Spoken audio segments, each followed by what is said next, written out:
Cette vidéo est destinée à nous faire comprendre le sommeil qui correspond à un besoin de l'organisme.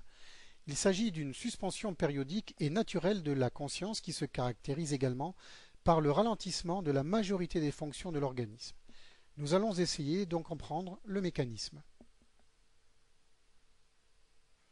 Lorsque l'encéphale fonctionne normalement, les neurones ont une activité électrique qu'il est possible d'enregistrer à l'aide de l'électroencéphalogramme.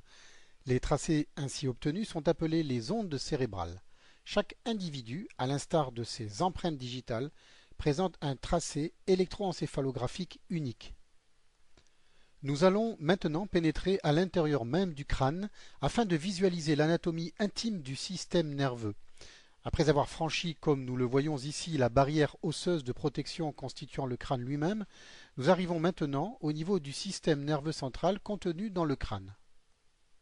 La flèche jaune nous indique successivement le cuir chevelu, la calvaria, c'est-à-dire le crâne en coupe, la dure mère en vert, l'arachnoïde en violet clair, l'espace sous-arachnoïdien en rouge, la pimère et le cortex cérébral en bleu clair, dans lequel nous allons pénétrer maintenant de façon à visualiser l'activité d'un groupe de neurones.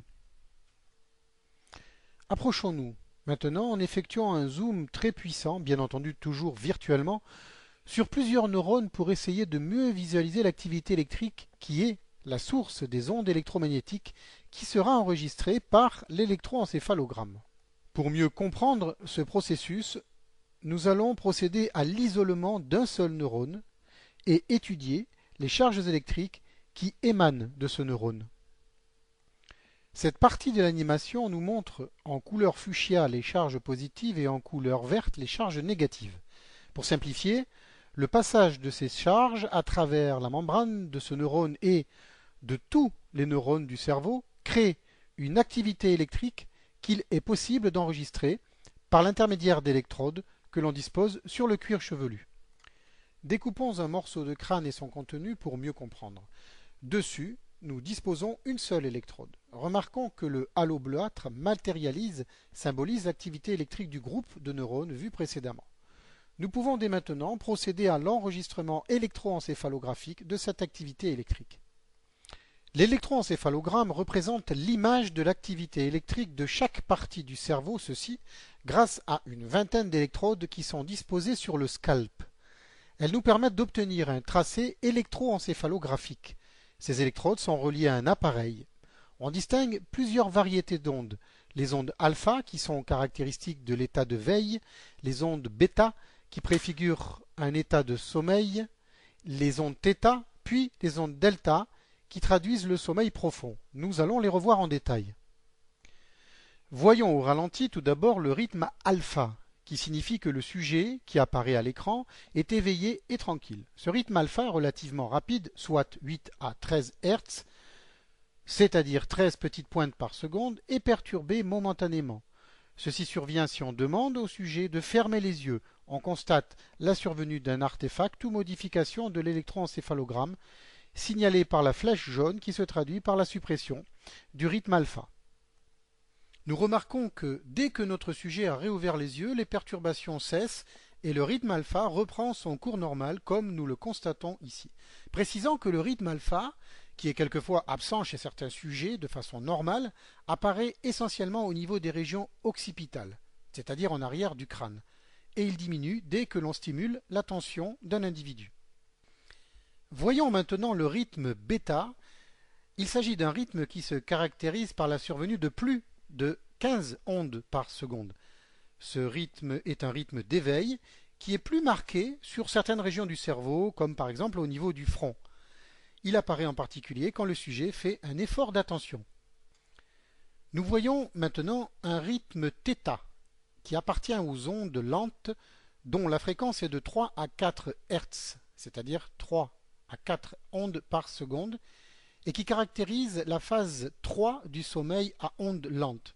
Cette phase est située juste avant la phase 4 que nous voyons ici et qui comprend des ondes delta dont la fréquence varie entre 1/2 et 2 ondes, autrement dit 1/2 à 2 Hz par seconde. Dès cet instant, le sujet est entré en sommeil profond. Il s'agit d'une phase de récupération très importante pour un individu. Cette partie de l'électroencéphalogramme nous montre un tracé caractéristique du sommeil paradoxal.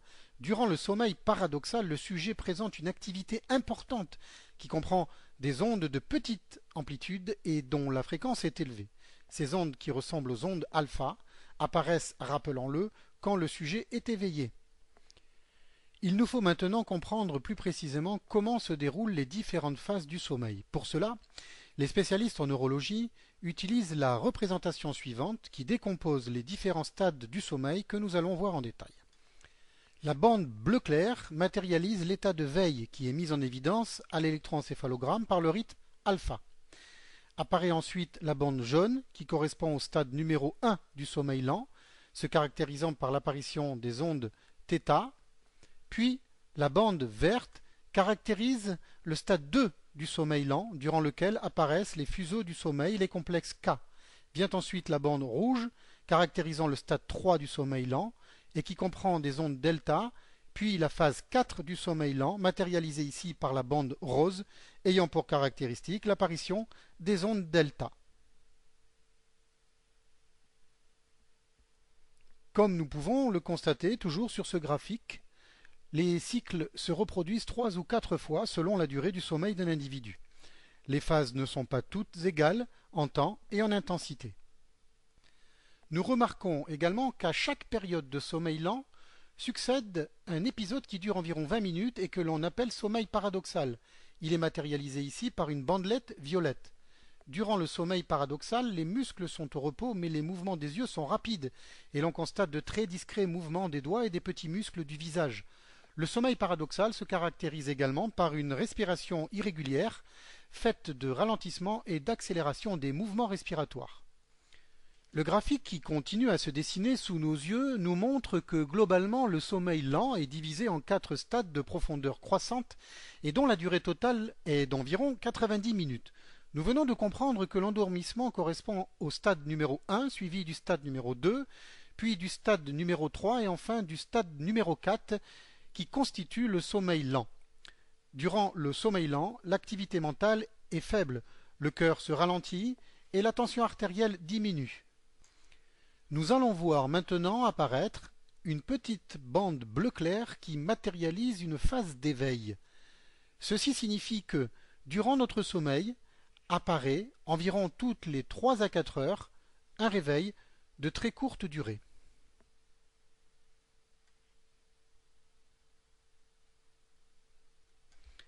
Ensuite, les différents stades du sommeil vont se répéter, mais pas de manière identique. En effet, les phases matérialisées par le sommeil paradoxal, c'est-à-dire en violet, vont s'allonger. Il en est de même des phases de stade 2 et de stade 3. À l'opposé, les phases de sommeil profond, en rouge et en rose, vont diminuer, puis disparaître pour laisser place à des phases d'éveil en bleu clair de plus en plus importantes jusqu'au réveil du sujet. Ainsi, nous comprenons maintenant qu'au cours d'un sommeil de 8 heures environ, les 4 premières heures comprennent des stades de sommeil profond et lent qui permettent à un sujet de bien récupérer. Ensuite, au cours de la deuxième partie de la nuit, c'est-à-dire grosso modo après 3 heures du matin, on constate la survenue d'une période qui ne comprend plus généralement qu'une seule phase de sommeil profond et de nombreuses phases de sommeil paradoxal jusqu'au réveil de l'individu. La deuxième partie de la nuit, qui comprend essentiellement des stades peu profonds du sommeil, ne constitue donc pas une période de récupération suffisante pour que l'état de veille se déroule dans des conditions satisfaisantes. Il est 6 heures du matin et nous avons vu apparaître une petite bandelette bleue de réveil fugace, puis un stade 1 de sommeil lent en jaune. Apparaît ensuite un stade 2 de sommeil lent en vert. Celui-ci est suivi d'un stade de sommeil paradoxal en violet. Et enfin, survient le réveil complet, du moins jusqu'au cycle de sommeil suivant, ce réveil étant matérialisé par une bande bleu clair.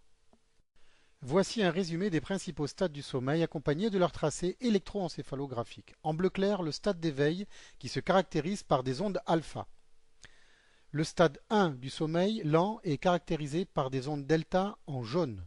Le stade 2 du sommeil lent est caractérisé par des fuseaux du sommeil et des complexes K en vert.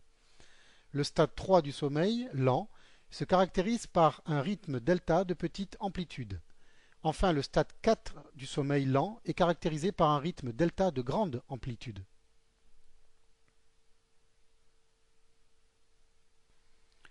La fibromyalgie est une des maladies qui s'accompagnent de troubles du sommeil. Au cours de cette affection, les stades du sommeil sont normaux, sauf le stade numéro 4 de sommeil lent profond, habituellement caractérisé par des ondes delta. L'enregistrement de l'électroencéphalogramme chez les patients fibromyalgiques montre souvent l'apparition d'une perturbation du tracé électroencéphalographique avec la présence d'ondes alpha au milieu des ondes delta, comme cela est illustré ici.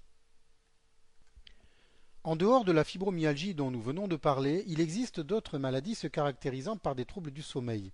Nous allons en citer quelques-unes. La plus connue du grand public est l'insomnie, c'est-à-dire une impression de sommeil trop court, non réparatrice, pouvant être due à des pathologies psychologiques ou médicales.